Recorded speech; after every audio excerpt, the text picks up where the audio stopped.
Hello guys, good morning. कैसे हो आप सब? आपका एक बार फिर से स्वागत है आपके अपने चैनल आई विल पर, जिसमें कि हम कर रहे थे मॉडर्न हिस्ट्री के प्रीवियस ईयर क्वेश्चन की सीरीज। और आज हम आ जाते हैं अपने लेक्चर नंबर 2 पर। ठीक है, इससे पहले हम एंशिएंट हिस्ट्री और मिडिवल हिस्ट्री के क्वेश्चन कंप्लीट करवा चुके हैं। अगर आपने जाके नहीं देखे हैं तो आप वो भी जाके देख सकते हो। और इस मॉडर्न हिस्ट्री के लेक्चर के बाद जो है वो होंगे हमारे इंडियन नेशनल मूवमेंट के क्वेश्चन शुरू। किसके? इंडियन नेशनल मूवमेंट के क्वेश्चन शुरू होंगे और उसमें टोटल 4 लेक्चर्स होंगे। ठीक है, टोटल 200 के अप्रोक्स क्वेश्चन आए हैं इंडियन नेशनल मूवमेंट से। ठीक है, तो इंडियन नेशनल मूवमेंट इतना इंपॉर्टेंट सेक्शन है तो उसके अलग से क्वेश्चन होंगे टोटल 4 लेक्चर्स में, वो टोटल कंप्लीट करवा दिए जाएंगे। ठीक है, तो हमारी सीरीज के साथ ऐसे ही बने रहिए। तो चलिए शुरू करते हैं आज का पहला क्वेश्चन। तो अगर आपको इसकी पीडीएफ चाहिए आप हमारे टेलीग्राम चैनल को ज्वाइन कर सकते हो। अगर आपको वीडियो अच्छी लगे तो लाइक कर देना और चैनल को सब्सक्राइब करना प्लीज़ मत भूलना। ठीक है, क्योंकि बहुत सारे बच्चे भूल जाते हैं। तो चलिए शुरू करते हैं। Question number 58, consider the following statement. First है the charter act 1853 abolished East India Company monopoly of Indian trade. इसने बोला है कि चार्टर एक्ट 1853 ने जो है ईस्ट इंडिया कंपनी की मोनोपली जो थी ट्रेड में वो खत्म कर दी थी। क्या यही है? ऐसा नहीं है, क्योंकि 1813 था, कब? तो 1813 में जो था वो कंपनी की मोनोपली क्या हो गई थी? कम हो गई थी, मतलब अबोलिश कर दी गई थी, ना कि 1853 में। तो फर्स्ट स्टेटमेंट होगी हमारी रॉन्ग। ठीक है, सेकंड स्टेटमेंट हमारी क्या है? Under the government of India act 1858 the British parliament abolish the rule of east India company and undertook the responsibility of ruling India directly. तो यही है कि 1858 के एक्ट में क्या हुआ, जो रूल का जो ट्रांसफर है वो कहाँ से कहाँ पे हो गया? ईस्ट इंडिया कंपनी ने क्या कर ली? ईस्ट इंडिया कंपनी की रिस्पॉन्सिबिलिटी छीन ली गई और ब्रिटिश पार्लियामेंट ने अपने हाथों में ले लिया इंडिया का जो रूल था। ठीक है, ब्रिटिश क्राउन के हाथों में आ गया। तो ये स्टेटमेंट क्या बिल्कुल सही है। तो फर्स्ट स्टेटमेंट हमारी रॉन्ग होगी और सेकंड स्टेटमेंट हमारी करेक्ट है। तो हमारा आंसर क्या आ गया? बी। ठीक है, अब जाते हैं क्वेश्चन नंबर 59 पे। Which one of the following revolts was made famous by Bankim Chandra Chatterjee in his novel Anand. Bankim Chandra Chatterjee ने आनंद मठ में कौन से जो रिवोल्ट है उसको फेमस किया? तो याद रखना, ये तो सबको पता होना चाहिए। किसको किया इन्होंने? सन्यासी रेबिलियन को सबसे ज्यादा फेमस किया। किसको? सन्यासी रेबिलियन को सबसे ज्यादा फेमस किया। और ये जो हाँ, तो जो इनका नोवेल था ये आनंद मठ था, ये किस में था? बंगाली में था। ये इनका क्या था? बंगाली नोवेल था। ठीक है, आनंद मठ। ठीक है, और कब लिखा था इन्होंने? 1882 में लिखा था। ठीक है, देख लो इसमें किस टाइप के क्वेश्चंस आ रहे हैं। अब जाते हैं क्वेश्चन नंबर 60 पे। क्वेश्चन नंबर 60 हमें क्या बोलता है? With reference to revolt of the year, who of the following was betrayed by friend captured. उसने बोला कि किसने अपने फ्रेंड को धोखा दिया and put to death by British, और उसको फिर ब्रिटिशर्स ने मार डाला। मतलब क्या बात बोल रहे हैं कि ऐसा कौन से इनमें से ऐसा कौन से थे जिनके दोस्त ने इनको धोखा दिया और फिर ब्रिटिशर्स ने इनको मार डाला? तो ऐसे कौन से थे? नाना साहिब तो मिले ही नहीं थे, तो इनमें से कौन से थे? तात्या टोपे। ठीक है, इसमें से कौन से थे? तात्या टोपे थे। नाना साहिब के अंडर कानपुर से ये लड़ रहे थे। ठीक है, ये कानपुर से लड़ रहे थे और इनके ही अपने फ्रेंड जिनका नाम था मान सिंह, इन्होंने इनको धोखा दे दिया था। इनकी पोजीशन बता दी थी कि ये कहाँ पे हैं। ठीक है, तो 1859 में ब्रिटिशर्स ने इनको क्या कर दिया था? कैप्चर कर लिया था और फिर इनको क्या कर दी थी? डेथ दे दी थी। ठीक है, और ब्रिटिशर्स में भी किस उसने पकड़ा था इनको? किस ब्रिटिश जनरल ने पकड़ा था? तो वो थे जॉन मीड। कौन थे? John Mead. ठीक है, ये चीज ध्यान रखना कि जॉन मीड ने इनको पकड़ा था, उनकी ट्रुप्स ने इनको पकड़ा था। आ जाते हैं क्वेश्चन नंबर 61 पे। क्या बोलता है? Who was the governor general of India during सिपाही म्यूटनी। सिपाही म्यूटनी क्या है? सिपाही म्यूटनी 1857 का रिवोल्ट। तो उस टाइम पे इंडिया के गवर्नर जनरल कौन थे? तो उस टाइम पे जो इंडिया के गवर्नर जनरल थे वो कौन थे? लॉर्ड कैनिंग थे। ठीक है, लॉर्ड कैनिंग थे। देखो डलहौजी जो थे वो किस टाइम के थे? 1848 से लेके 56 तक के थे। तो ठीक है, 48 से लेके 56 तक जब रिवोल्ट हुआ तब ये हट गए थे। ठीक है, डलहौजी जस्ट पहले थे, उसके बाद आए थे हमारे कैनिंग। ठीक है, और जो कैनिंग मैंने बता ही दिया, कैनिंग जो थे 1858 से लेके 62 तक के थे। 1858 से लेके 62 तक के जो वाइसराय थे वो थे। ठीक है, उसके बाद अगर बात करें लॉर्ड हार्डिंगे, अगर हार्डिंगे की बात करें तो ये तो मतलब उस टाइम पे है 1910 से, जब वो बनी है हमारी दिल्ली, जब कैपिटल बनाई गई। ठीक है, यहाँ पे दिल्ली में रूल ट्रांसफर किया गया, तब थे हमारे हार्डिंगे। ठीक है, और उसके बाद है लिट्टन रिपन एक ही साथ आते हैं। तो लिट्टन जो थे वो 1876 मतलब रिवोल्ट के बाद 1876 से 80 के बीच में थे, और जो रिपन थे वो 80 से लेके मतलब 84 तक थे। ठीक है, तो ये चीजें ध्यान रखना। कांग्रेस के बनने से पहले ही दोनों रूल्स आ चुके थे, लिट्टन का भी और रिपन का भी। ठीक है, ये रिपन का रूल है और ये लिट्टन का रूल है। ठीक है, तो अब मैंने आपको ईयर्स बता दिए। तो इसमें क्या थे?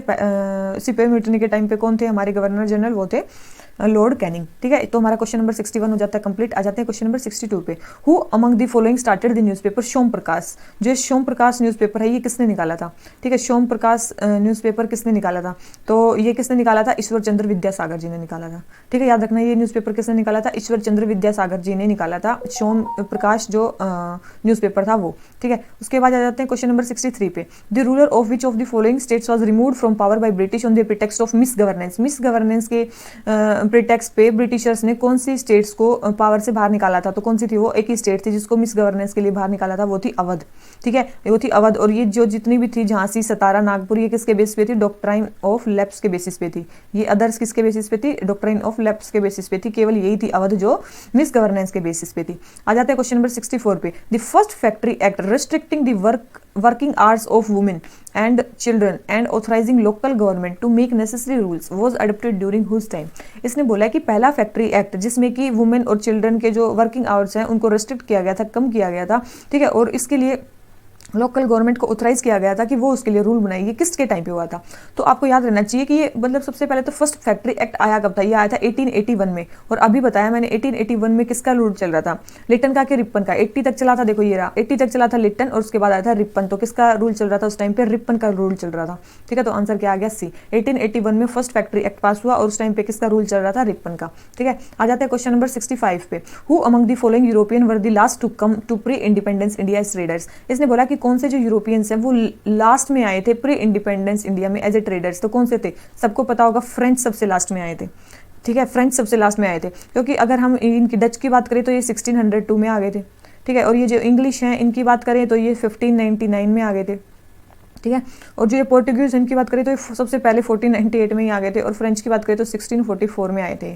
ठीक है, याद रखना 1644 में आए थे। तो जो फ्रेंच थे वो लास्ट यूरोपियंस थे to come to pre independence India as traders. आ जाते हैं क्वेश्चन नंबर 66 पे। Consider the following statement. First, Robert Clive was first governor general of Bengal. इन्होंने बोला कि जो रॉबर्ट क्लाइव थे वो पहले गवर्नर जनरल थे बंगाल के। तो याद रखना गवर्नर जनरल ऑफ बंगाल सबसे पहले रॉबर्ट क्लाइव नहीं थे। कौन थे? वॉरेन हेस्टिंग्स थे। ठीक है, याद रखना कौन थे वो? वॉरेन हेस्टिंग्स थे जो पहले गवर्नर जनरल थे बंगाल के। ठीक है, तो फर्स्ट स्टेटमेंट हो गई हमारी रॉन्ग। सेकंड स्टेटमेंट हमारी क्या बोलती है? और जो वॉरेन हेस्टिंग का रूल कब से कब तक था? वॉरेन हेस्टिंग का रूल था 1772 से लेके 85 तक। ठीक है, 1772 से लेके 85 तक का रूल था इनका। ठीक है, अब है William Bentinck was first governor general of India. जो गवर्नर जनरल ऑफ इंडिया था वो पहला कौन था? विलियम बेंटिक था। ये बिल्कुल सही स्टेटमेंट है।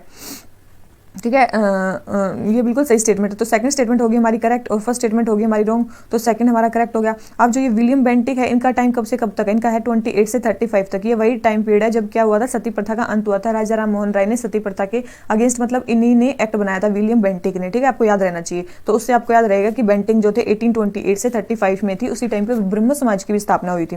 ठीक है, तो इससे आपको काफी चीजें याद रह सकती हैं। आ जाते हैं क्वेश्चन नंबर 67 पे। Who among the following was first fort constructed by British in India. Britishers ने पहला फोर्ट कौन सा बनाया था? Fort Williams, Fort Saint George, Fort David और फोर्ट एंजेलो। तो देखो जो फोर्ट विलियम्स है ये कहाँ पे है? फोर्ट विलियम्स है ये कलकत्ता में है। ठीक है, और ये जो था ब्रिटिशर्स ने बनाया था 1781 में। कब बनाया था? 1781 में बनाया था। फिर है ये, अगर आप सेंट डेविड की बात करो ये भी ब्रिटिशर्स ने बनाया था। ये कहाँ पे बनाया था? ये बनाया था मद्रास में। और मद्रास में इन्होंने कब बनाया था? 1670 में बनाया था। कब बनाया था? 1670 में। फिर आ गया फोर्ट सेंट जॉर्ज। ये फोर्ट जो सेंट जॉर्ज था ये कहाँ पे था? सेंट जॉर्ज था चेन्नई में। याद रखना ये ईयर्स और सिटीज रखना ये कि कहाँ के फोर्ट्स कहाँ पे हैं। ठीक है, ये भी क्वेश्चन पूछा जा सकता है। फिर आता है ये जो फोर्ट सेंट जॉर्ज था ये कहाँ पे था? चेन्नई में। और ये किस ईयर में बना था? ये बना था 1644 में। किसमें बना था? 1644 में। फिर है Fort Saint Angelo. Fort Saint Angelo याद रखना ये था, ये एंजेलो जो है ये केरला में है। फोर्ट 1505 में ये बना था, लेकिन ये ब्रिटिशर्स ने नहीं बनाया था। ये तीनों ब्रिटिशर्स ने बनाए थे, ये और ये और ये। ठीक है, ये तीनों ब्रिटिशर्स ने बनाए थे, लेकिन जो ये था ये किसने बनाया था? पोर्टुगीज ने बनाया था। ठीक है, पोर्टुगीज ने बनाया था ये। तो ये याद रखना फोर्ट सेंट एंजेलो तो पोर्टुगीज ने बनाया था। तो एक ऑप्शन आप ऐसे कट कर सकते हो और इनके ईयर आपको पता ही होनी चाहिए। तो यूपीएससी की डेप्थ देखो कि किस मतलब ईयर भी पूछ रही है कि किस टाइप के मतलब वो बने हैं। ठीक है, अब आ जाते हैं क्वेश्चन नंबर 68 पे। Who among the following wrote the book Bahuvivah, Bahuvivah के बारे में किसने लिखा था? बहुविवाह क्या होता है? बहु मतलब मैनी और विवाह मतलब मैरिज, मैनी मैरिजेस के बारे में किसने लिखा था? तो जो भी चाइल्ड मैरिज है उसके बारे में बात कर रहे होंगे उन्होंने लिखा होगा। ठीक है, तो कौन थे वो थे ईश्वर चंद्र विद्यासागर। ठीक है, ईश्वर चंद्र विद्यासागर ने बहुविवाह एक नाम की एक बुक लिखी थी। ठीक है, पोलीगैमी के अगेंस्ट। ठीक है, आ जाते हैं क्वेश्चन नंबर 69 में। Match list 1 and list 2 and select the correct answer using the code below in the list. ठीक है, तो हमें ऑथर बताना है और वर्क बताना है, किसने कौन सा वर्क लिखा है। अब है सबसे पहले है हमारा क्या है कि पहले ऑथर दे रखे हैं, उसके बाद वर्क। सबसे पहले है शतरंज के खिलाड़ी। जो शतरंज के खिलाड़ी है ये किसने लिखी हुई है? ये आपको पता होगा किसने लिखी हुई है, मुंशी प्रेमचंद जी ने लिखी हुई है शतरंज के खिलाड़ी। ठीक है, उसके बाद है देवी चतुरानी। देवी चतुरानी की बात करें तो ये किसने लिखी गई है? ये बंकिम चंद्र चटर्जी ने लिखी है देवी चतुरानी। ठीक है, और ये मेनली क्या है, देवी चतुरानी एक बंगाली नॉवल है। ठीक है, ये क्या है, बंगाली नॉवल है ये। ठीक है, और कब लिखा गया था? 1884 में उन्होंने लिखा था, जस्ट कांग्रेस के बनने से पहले लिखा था देवी चतुरानी 1884 में। और ट्रांसलेट किया गया था इंग्लिश में, इसको इंग्लिश में भी ट्रांसफर किया, मतलब ट्रांसलेट किया था किसने? सुबोध चंद्र मित्र ने, मतलब सुबोध चंद्र मित्र ने, ये मान लो इनके मित्र ने इसको इंग्लिश में ट्रांसफर किया था। ठीक है, ऐसे आपको याद रहेगा, मित्र ने इसको इंग्लिश में ट्रांसलेट किया था इस नॉवल को। तो सेकंड हो गया। अब बन गए, बच गए दीन बंधु मित्रा। तो दीन बंधु मित्रा ने क्या लिखा है? क्या लिखा है इन्होंने? नील दर्पण। ठीक है, नील दर्पण जो है दीन बंधु मित्रा ने लिखा है, और ये भी क्या है, एक बंगाली प्ले है। ठीक है, कब लिखा गया था? 1858 से लेके 59 में, जब रिवोल्ट होने के जस्ट बाद लिखा था नील दर्पण। ठीक है, तो ये याद रखना। तो ए का हो गया 2, बी का हो गया 3 और सी का हो गया 1। ठीक है, तो अब देख लेते हैं कि कौन से में हमें करेक्ट मैच है या जो भी पूछ रखा है। तो ए का हो गया 2, बी का हो गया 3, सी का हो गया 1। तो किस में है? ये सी में है। आ जाता है क्वेश्चन नंबर 70 पे। इन कोलैबोरेशन विद डेविड हारे एंड अलेक्जेंडर डफ who of the following established Hindu college eight Calcutta. इसने बोला कि डेविड हारे और अलेक्जेंडर डफ के साथ मिलकर हिंदू कॉलेज एट कलकत्ता किसने एस्टैब्लिश किया था? ठीक है, किसने एस्टैब्लिश किया था हिंदू कॉलेज ऑफ ये? तो ये किसने किया था? याद रखना, राजा राम मोहन राय जी ने किया था। ठीक है, राजा राम मोहन राय जी ने किया था। ये जो सेटअप हुआ था, एक हुआ था 1817 में, इसकी फाउंडेशन रखी गई थी। कब? 20 जन 1817 में। ठीक है, याद रखना इसको। आ जाते हैं क्वेश्चन नंबर 71 पे। Consider the following statement. The first telegraph line in India was laid between Kolkata and Diamond Harbour. इसने बोला है कि सबसे पहली जो टेलीग्राफ लाइन बिछी वो कोलकाता एंड डायमंड हार्बर के बीच में बिछी थी। ठीक है, और सेकंड स्टेटमेंट है the first export processing zone in India was set up in Kandla. तो देखो ये स्टेटमेंट बिल्कुल सही है कि फर्स्ट टेलीग्राफ लाइन जो है कोलकाता और डायमंड हार्बर के बीच में बिछी, और जो फर्स्ट एक्सपोर्ट प्रोसेसिंग जोन है, ठीक है, EPZ, वो सबसे पहले कहाँ एस्टैब्लिश हुआ? कांडला, गुजरात में हुआ। तो फर्स्ट और सेकंड दोनों ही स्टेटमेंट सही है, तो आंसर क्या आ गया हमारा?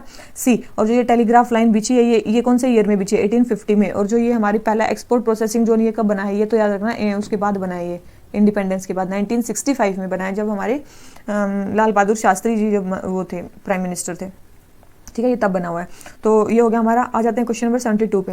Who among the following governor general created the covenanted civil services of India later to become Indian civil services. कौन से ऐसे गवर्नर जनरल थे जिन्होंने सबसे पहले covenanted civil services of India बनाया था, जिसको बाद में इंडियन सिविल सर्विसेज के नाम से जाना गया था? ठीक है, तो कौन से थे? कॉर्नवालिस ने बनाया था। आपको पता है, मैंने बताया था कि आप सी से याद रखो। ठीक है, सी से सिविल सर्विसेज और सी से कॉर्नवालिस। ठीक है, तो कॉर्नवालिस ने क्या बनाया था? सिविल सर्विसेज बनाया था। ठीक है, और ये कब बनाया था? और जो ये कॉर्नवालिस है ये कब से कब तक थे? ये 1786 से 93 के बीच में थे। 1786 से 93 के बीच में थे हमारे कॉर्नवालिस। ठीक है, आ जाते हैं क्वेश्चन नंबर 73 पे।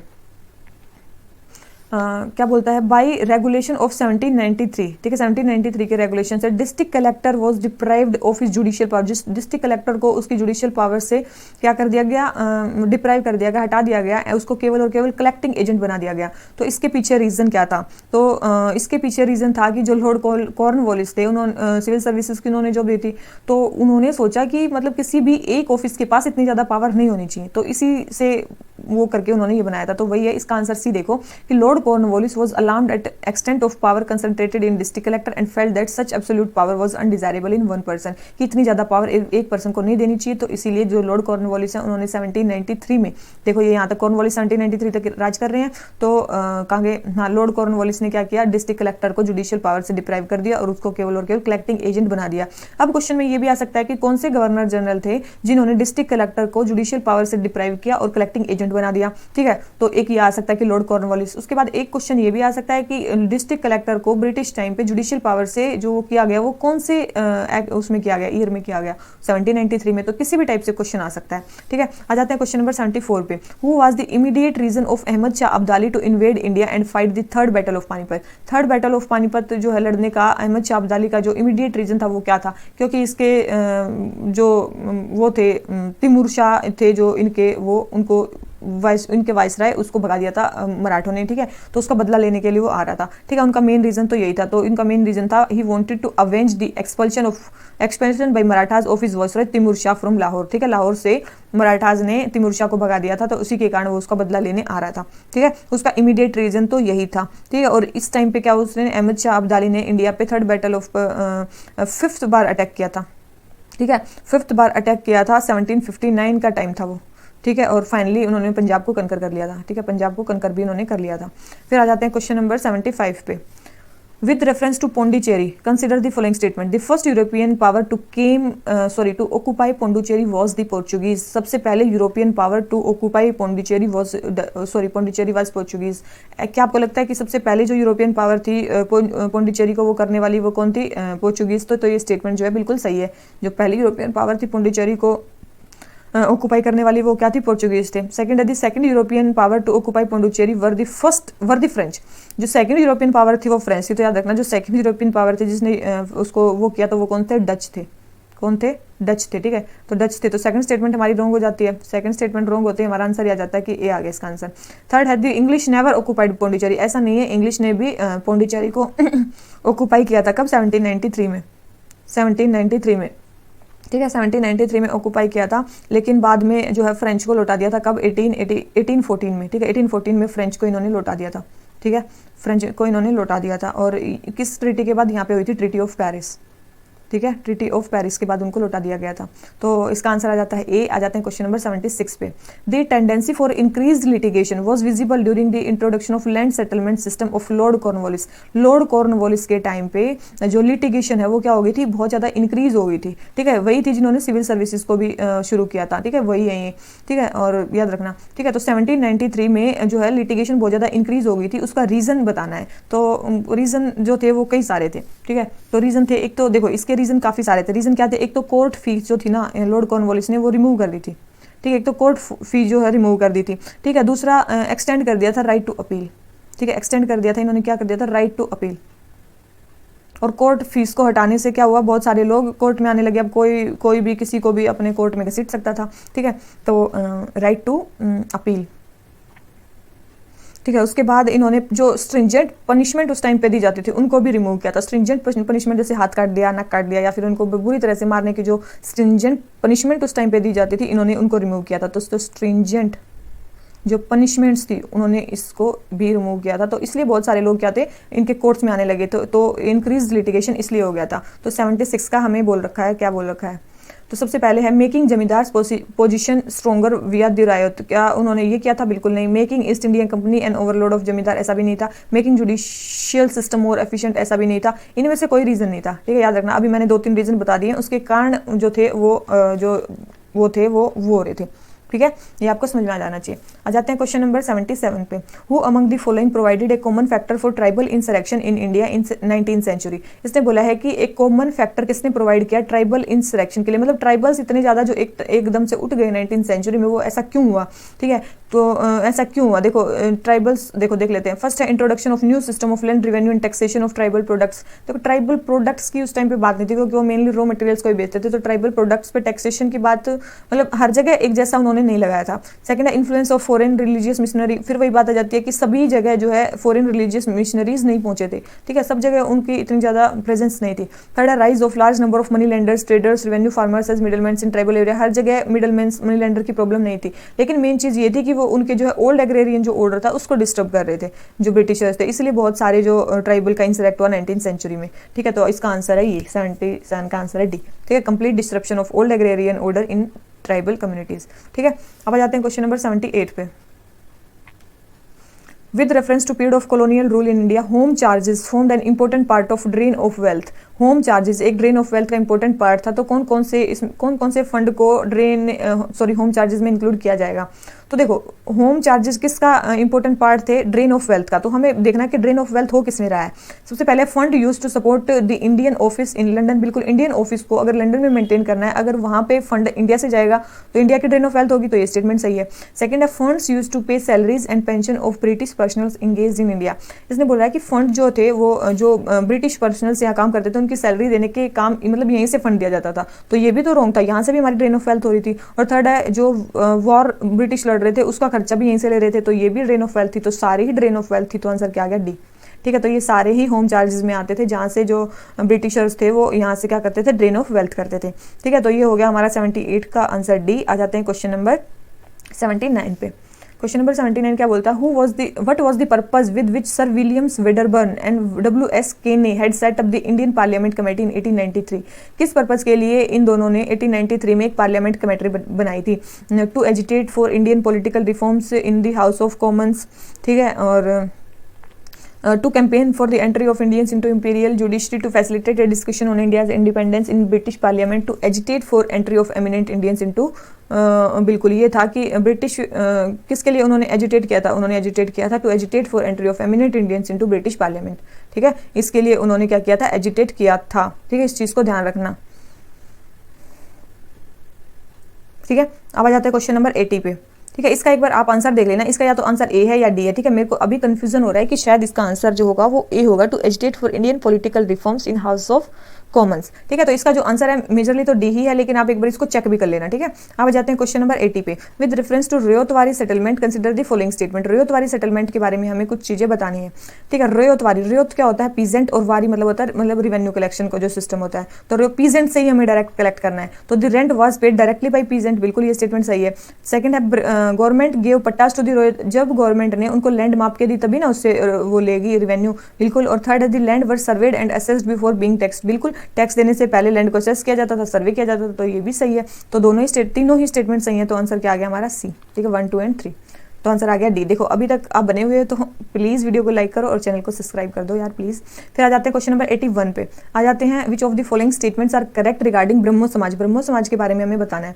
सबसे पहले है इट अपोज्ड आइडल्ट्री, इन्होंने जो है आइडल्ट्री को अपोज किया था, बिल्कुल ये स्टेटमेंट सही है कि इन्होंने आइडल्ट्री को अपोज किया था। सेकंड है it denied the need for priestly class for interpreting religious text, ये भी सही था। थर्ड है it popularise the doctrine that Vedas are infallible, इन्होंने ये कि वेदास इनफेलिएबल है, देखो इन्होंने ये नहीं बोला था, ये किसमें बोला गया था, आर्य समाज में बोला गया था, तो ये ब्रह्मो समाज में नहीं बोला गया था, तो ये ब्रह्मो समाज में नहीं बोला गया था, तो इसका आंसर क्या हो जाता है हमारा बी।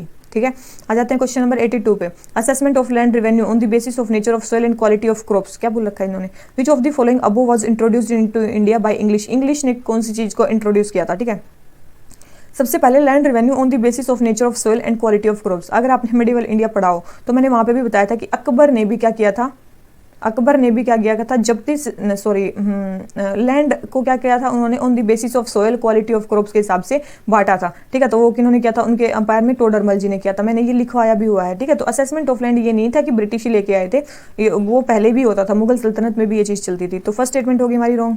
सेकंड है use of mobile cannons in warfare, देखो मोबाइल कैनन्स का वारफेयर में यूज ब्रिटिशर्स ने नहीं किया था, बाबर ने भी तो उस टाइम पे यूज किया था, फर्स्ट बैटल ऑफ पानीपत में उन्होंने यूज किया था। थर्ड है कल्टिवेशन ऑफ तंबाकू एंड रेड चिली, देखो तंबाकू को जो लेके आए थे ना वो पोर्चुगीज लेके आए थे। ठीक है, याद रखना, जो तो तंबाकू को लेके आए थे वो कौन लेके आए थे, पोर्चुगीज लेके आए थे 16 से 17 सेंचुरी में। ठीक है, ये तो इंग्लिश तो कुछ भी नहीं लेके आए थे, तो इसमें से इंग्लिश का था जो था वो कुछ भी नहीं था। ठीक है, तो आंसर क्या होगा, जो भी होगा नहीं होगा, तो इसका आंसर क्या होगा डी, नन। ठीक है, कोई भी चीज ब्रिटिशर्स ने इंट्रोड्यूस नहीं की है। आ जाते हैं क्वेश्चन नंबर 83 पे। इल्बर्ट बिल कंट्रोवर्सी किससे रिलेटेड है, देखो इल्बर्ट बिल कंट्रोवर्सी थी कि जो इल्बर्ट बिल कंट्रोवर्सी क्या थी कि ब्रिटिश जो ऑफिशियल्स हैं या सब्जेक्ट्स हैं वो इंडियन मजिस्ट्रेट उनको ट्राई नहीं कर सकते, केवल ब्रिटिश सब्जेक्ट्स को ब्रिटिश जजेस ही वो कर सकते हैं, तो ये थी, इससे इंडियन क्या हो गए थे, काफी ज्यादा फ्यूरियस हो गए थे, तो ये थी इल्बर्ट बिल कंट्रोवर्सी। ठीक है, तो इसमें कौन सी है, तो वही था removal of disqualification imposed on Indian magistrates with regard to trial of Europeans, की यूरोपियंस का जो ट्रायल्स है वो इंडियन जजेस नहीं कर सकते हैं, तो इसी के लिए मतलब ये थी इल्बर्ट बिल कंट्रोवर्सी। ठीक है। अब आ जाते हैं क्वेश्चन नंबर 84 पे। क्या था 84? Red Cliff committee was appointed. ये तो आप बता ही दोगे, रेड क्लिफ कमेटी किसके लिए बनी थी? इंडिया और पाकिस्तान की उसको डिलिमिट करने के लिए बनी थी। ठीक है। आ जाते हैं क्वेश्चन नंबर 85 पे। पार्टीशन ऑफ बंगाल जो लॉर्ड कर्जन ने किया था 1905 में, कब तक रहा? आपको पता है, जब तक दिल्ली कैपिटल नहीं बन गई, 1911 तक। ठीक है, तो वही है। तो इसमें कौन सा है? तो फर्स्ट वर्ल्ड वॉर नहीं, the king 5 abrogated Curzon act, ऐसा नहीं है। हाँ सॉरी 1911 में जब दिल्ली दरबार लगाया तो किंग जॉर्ज जो 5 थे उन्होंने कर्जन्स का जो एक्ट है उसको क्या कर दिया? एबोलिश कर दिया। तो यही स्टेटमेंट है, इसका क्या आंसर आ गया? बी। ठीक है, इस चीज को ध्यान रखना, 1911 में उसको किया गया था एब्रोगेट कर्जन के एक्ट को। ठीक है, तो 85 का आंसर हो गया बी। आ जाते हैं क्वेश्चन नंबर 86 पे। What were the object of Queen Victoria's Proclamation 1858? What are the objects of Queen Victoria's Proclamation 1858 के क्या ऑब्जेक्टिव थे? 1858 में जो क्वीन विक्टोरिया थी उन्होंने क्या क्या प्रोक्लेमेशन दिए थे?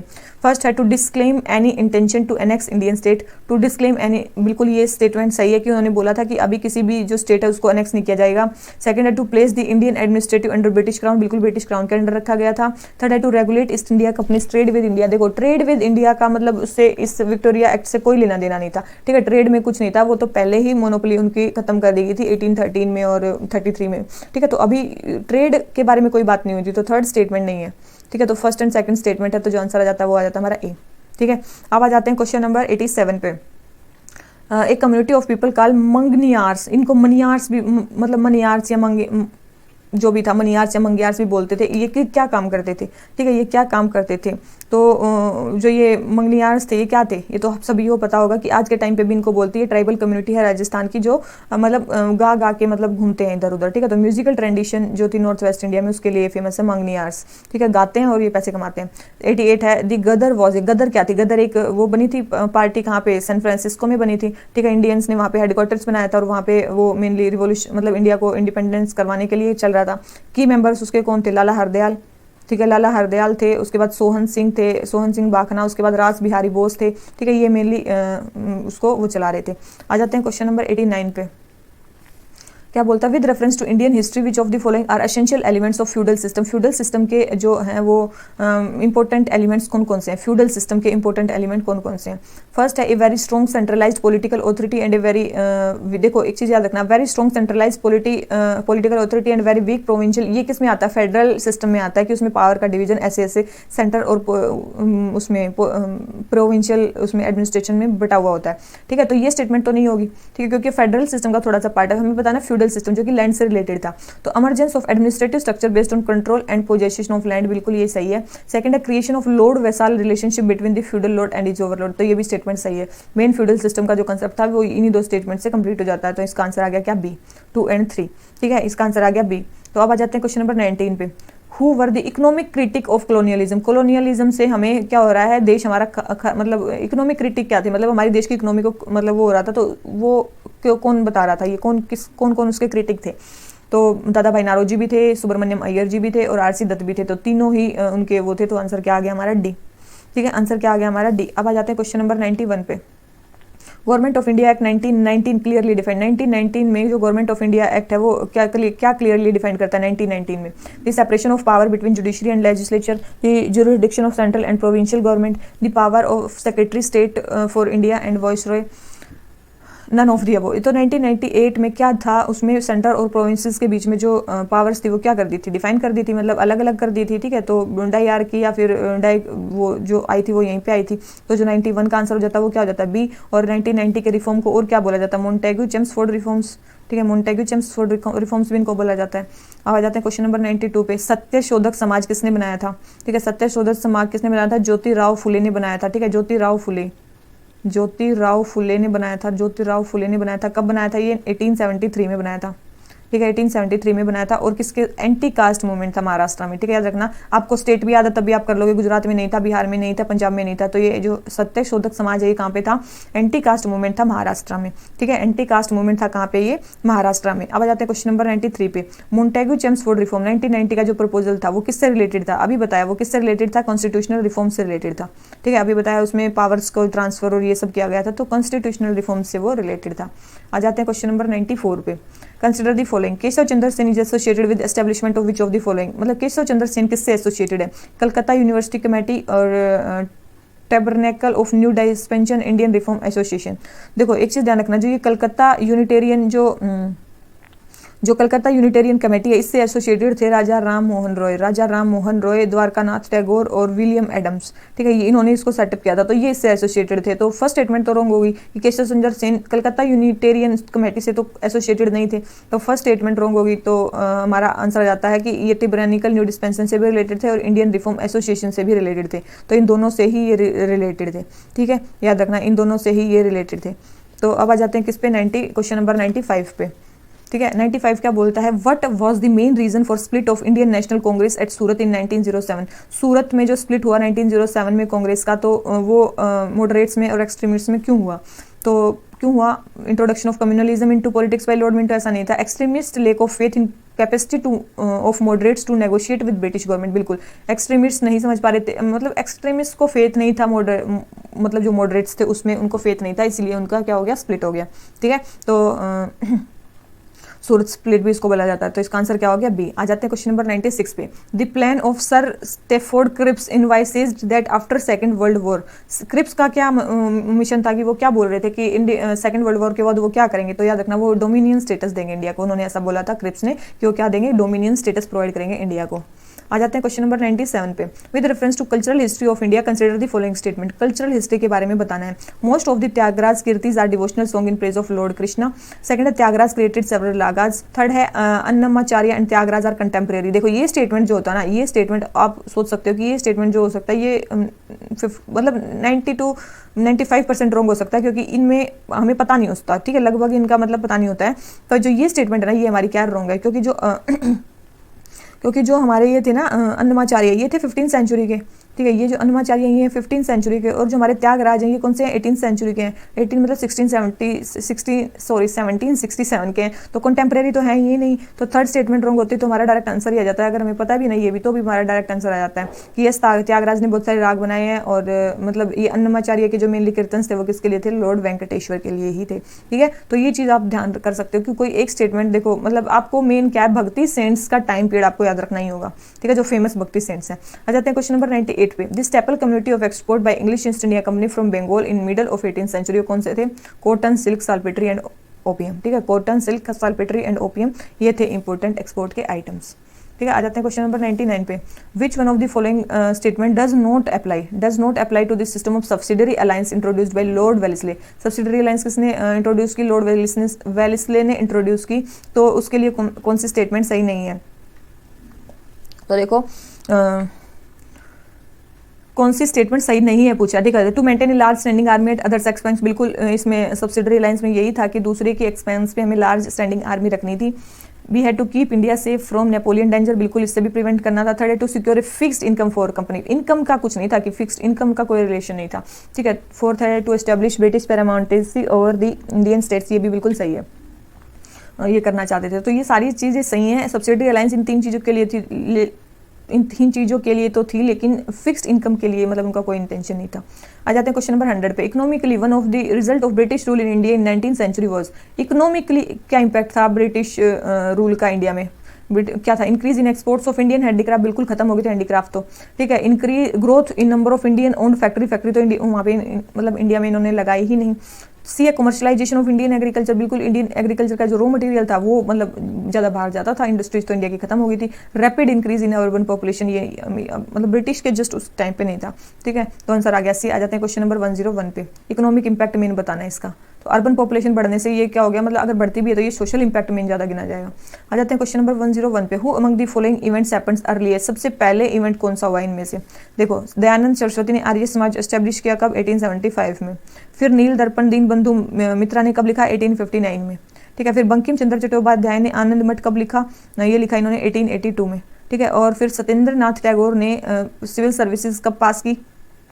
ये की थी 1863 में। तो देखो जो ये देखो ये तीन है ना, ये तीन तो आपके आ ही चुके हैं। किसमें? पहले जो आप क्वेश्चन करोगे तो उसमें इनके ईयर्स तो आ ही चुके हैं। मैं बोल रही हूँ जो भी चीज़ हुई है उनके ईयर्स मॉडर्न इंडिया में याद रखने आपको बहुत ज़्यादा जरूरी है। ठीक है, तो इसका आंसर क्या हो जाता है? सबसे पहले क्या हुआ? दीनबंधु मित्रा ने क्या लिखा? मित्रा ने नील दर्पण लिखा। ठीक है, 1859 में। ठीक है, तो आंसर हो गया बी। आ जाते हैं क्वेश्चन नंबर 102 पे। With reference to educational institutions during colonial rule, consider the following pair of institution versus found in। किसने कौन सा फाउंड किया तो हमें वो बताना है। ठीक है, तो सबसे पहले है Sanskrit college at Banaras William Jones. देखो तो याद रखना, जो संस्कृत कॉलेज एट बनारस था ये जोनाथन डंकन ने किया था, विलियम जोन्स ने नहीं किया था। ये किसने किया था? जोनाथन डंकन ने किया था, DUNCAN। उनके एफर्ट से ये बना था, ना कि जोनास के। तो फर्स्ट स्टेटमेंट हमारी रॉन्ग होगी। सेकंड है कलकत्ता मदरसा। जो कलकत्ता मदरसा था वो किसने बनाया था? वेलेस्ले ने बनाया था। सॉरी, कलकत्ता मदरसा किसने बनाया था? वैरन हेस्टिंग्स ने बनाया था। तो ये स्टेटमेंट क्या बिल्कुल सही है। कलकत्ता मदरसा किसने बनाया था? वैरन हेस्टिंग ने बनाया था। और थर्ड फोर्ट विलियम्स कॉलेज। जो फोर्ट विलियम कॉलेज है वो आर्थर वेलेस्ले ने बनाया था। तो याद रखना, जो था ना फोर्ट विलियम कॉलेज, ये वेलेस्ले ने तो बनाया था, लेकिन ये आर्थर वेलेस्ले नहीं था। ये कौन था? लॉर्ड वेलेस्ले था। एक चीज़ याद रखना, ठीक है, कौन था? ये लॉर्ड वेलेस्ले था, ना कि आर्थर वेलेस्ले। एक चीज़ ध्यान रखना, ये बहुत ज़्यादा लॉर्ड और जो पहले वाला नाम है ना, यूपीएससी उसमें फंसा रही है।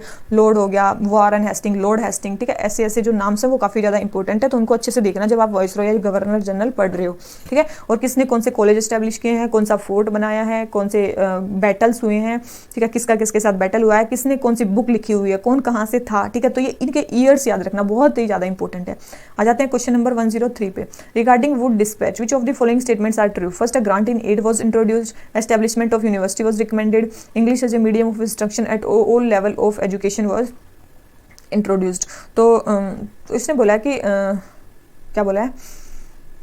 वुड डिस्पैच ने क्या बोला था? देखो, ग्रांट इन एड इंट्रोड्यूस की जाए और यूनिवर्सिटीज को एस्टेब्लिश किया जाए, लेकिन English as a medium at all level of education नहीं था। उन्होंने बोला था कि प्राइमरी और सेकेंडरी लेवल पे वर्नाकुलर लैंग्वेजेस का यूज होना चाहिए, ठीक है, प्राइमरी और सेकेंडरी लेवल पे वर्नाकुलर लैंग्वेज का यूज होना चाहिए, ये उन्होंने बोला था, ना कि हर एक लेवल पे इंग्लिश का यूज होना चाहिए। तो हमारी थर्ड स्टेटमेंट जो जाती है रॉन्ग हो जाती है, और थर्ड स्टेटमेंट रॉन्ग होती है, हमारा आंसर आ जाता है ए, ठीक है।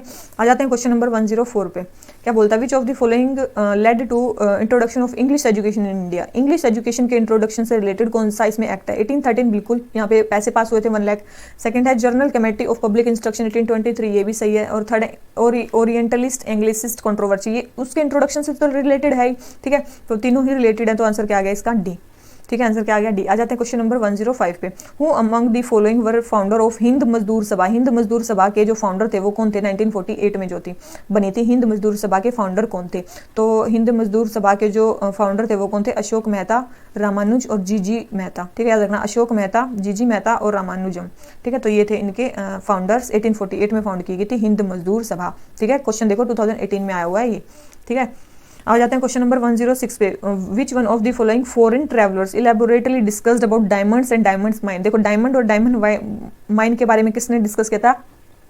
ट्रेवरनियर ने डिस्कस किया था, और ये क्या था? फ्रेंच था। ये सारे ही फ्रेंच थे, बर्नियर, ट्रेवरनियर, थेवनोट और कैरे, ये सारे क्या थे? फ्रेंच थे, ठीक है। और जो ये ट्रेवरनियर थे ये फ्रेंच थे। ये कब आए थे? 1640 से लेकर ये आए थे 67 के बीच में, ठीक है, 1640 से 47 के बीच में आए थे।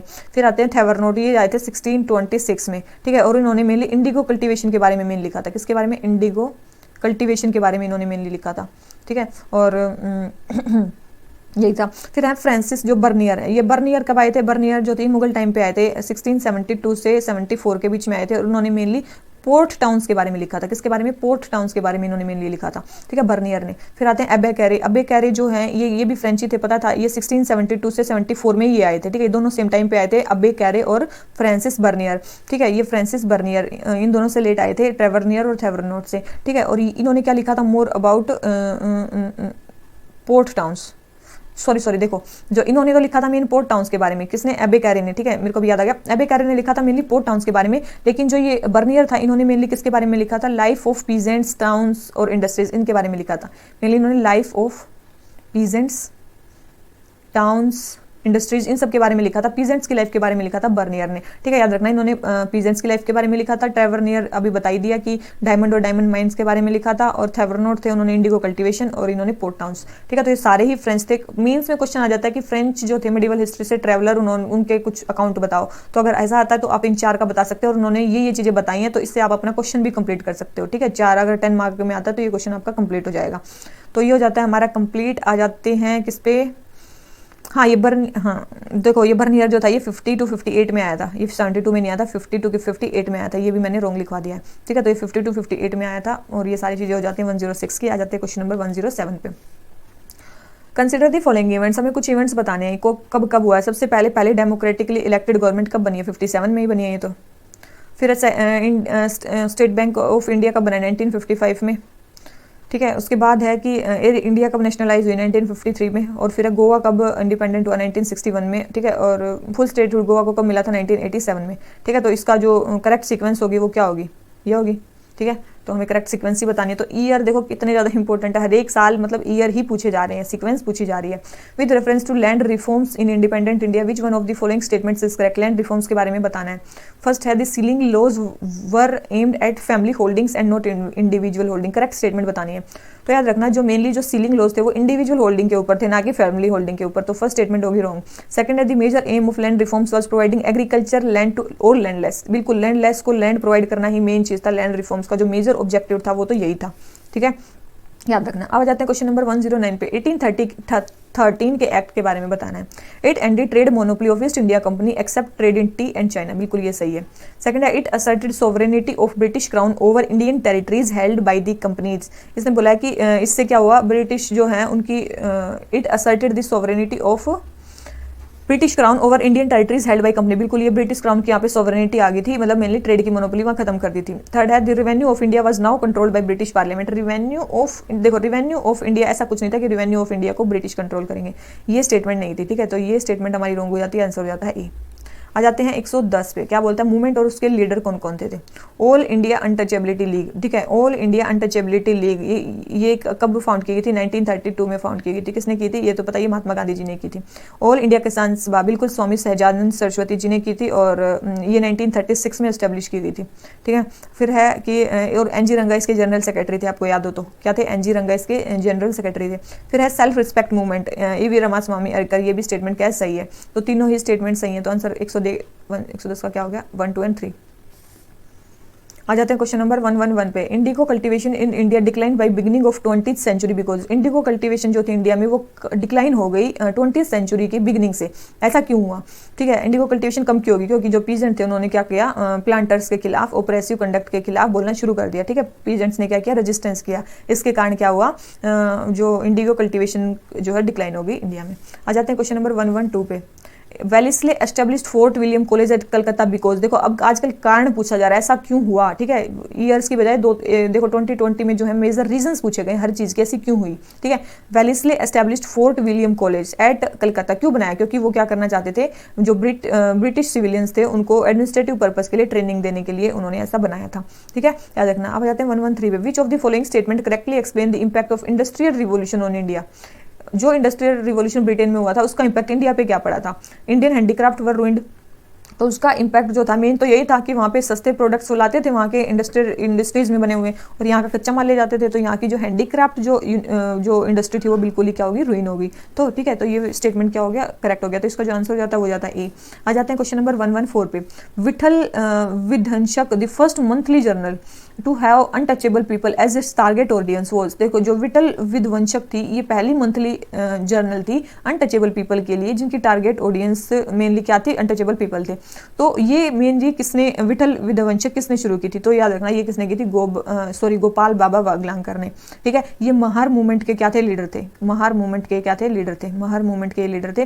19th सेंचुरी में ये हुआ था, ठीक है, 19th सेंचुरी में हुआ था। और ये ज्योतिबा फुले के कॉन्टेम्पररी थे। किसके कॉन्टेम्पररी थे, ज्योतिबा फुले के ये क्या थे, कॉन्टेम्पररी थे, ठीक है, याद रखना, कॉन्टेम्पोरेरी, ठीक है। जो ज्योतिबा फुले के कॉन्टेम्पररी थे, और इन्होंने ही विठल विध्वंसक जो नाम की मंथली जर्नल थी जिसमें टारगेट किया गया था मेनली अनटचेबल पीपल को, ठीक है, उनकी ऑडियंस थी मेन, तो वो इन्होंने लिखी थी। तो ये स्टेटमेंट होगी ए। तो इसी के उस पर हमारा जो मॉडर्न इंडिया का जो लेक्चर 2 है वो भी कंप्लीट हो जाता है, ठीक है। अगर आपको वीडियो अच्छी लगी हो तो लाइक करना, चैनल को सब्सक्राइब करना, और उसके बाद हमारे इंडियन नेशनल मूवमेंट के जो 4 लेक्चर्स हैं वो हम कंप्लीट करवाएंगे, ठीक है। उनके साथ बने रहना, क्योंकि इंडियन नेशनल मूवमेंट से टोटल 200 क्वेश्चन आए हैं अब तक के। एंशिएंट मिडिवल और जो मॉडर्न के जितने क्वेश्चन कराए हैं उससे ज़्यादा तो हमारे इंडियन नेशनल मूवमेंट अकेले से आए हुए हैं। तो वो करना कितना ज़्यादा इंपॉर्टेंट है वो आपको उन क्वेश्चन में देखने को मिलेगा। उसमें भी हम 1995 से लेकर 2021 तक के जितने भी क्वेश्चन हुए हैं वो कंप्लीट करा देंगे। देखो इसमें होंगे 2020 तक के क्वेश्चन। एक वीडियो मैं बना दूंगी जिसमें 2021 में एंशिएंट मिडिवल मॉडर्न जिससे भी जो क्वेश्चन आए हुए हैं हिस्ट्री के वो मैं उसमें कंप्लीट करा दूंगी 2021 के अलग से, ठीक है, क्योंकि इसमें अभी ऐड करना थोड़ा सा मेरे लिए कॉम्प्लिकेटेड हो जाता है और मेरे पास टाइम बहुत कम बचता है, ठीक है। तो वो मैं एक नेक्स्ट मतलब जब एक 5th वीडियो जो बनेगी इसके बाद 5th वीडियो जो आएगी वो आएगी टोटल उनकी, ठीक है। इसके बाद 4 वीडियोज और प्रीवियस ईयर क्वेश्चन की आएंगी। तो चलिए इसी नोट पे आज का लेक्चर खत्म करते हैं। फिर से बोल रहे हैं कि चैनल को सब्सक्राइब करना मत भूलना, वीडियो लाइक करना, और पढ़ते रहो, बढ़ते रहो, ठीक है। तो चलिए इसी नोट पे आज का लेक्चर खत्म करते हैं। Thank you very much, bye bye.